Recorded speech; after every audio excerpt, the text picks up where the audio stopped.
आदिवासी अध्युषित शांतिपूर्ण मयूरभंज जिले में एबे अपराधी माने बंधुक मुନରେ विभिन्न कांड घटाउछंती। केतेबेले रास्ता उपरे लोकंकु बंधुक देखाई टंका लूट करुछंती तो आउ केतेबेले शत्रुता कारणरू गुली मारी नेउछंती जीवन।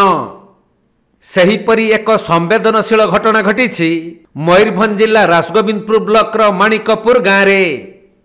मिलिथिबा सूचना अनुसार माणिकपुर गाँव दिलीप कुमार गिरी परिवार लोक माने घरे रहिथिबा बेले राति प्राय 10:30 समय रे दुईटी बाइक रे 4 जन दुर्वृत्त आसी तांको घर उपर को गुली माड़ करी चंपट मारिथिले।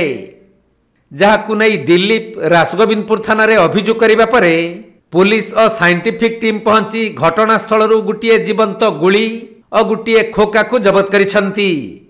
सेपटे अभियोगकारी दिलीप निज पारिवारिक कुटुंब सहित पूर्वर जमीबाड़ी को केंद्र करी गंडगोल लगी रही।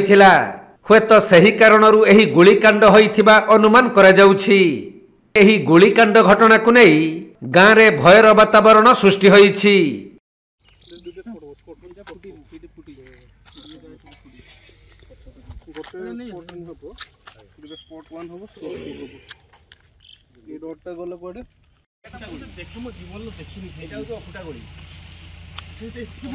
मयूरभंज जिला मुरुडारू ज्ञानरंजन बेहेरा रिपोर्ट कोणार्क लाइव।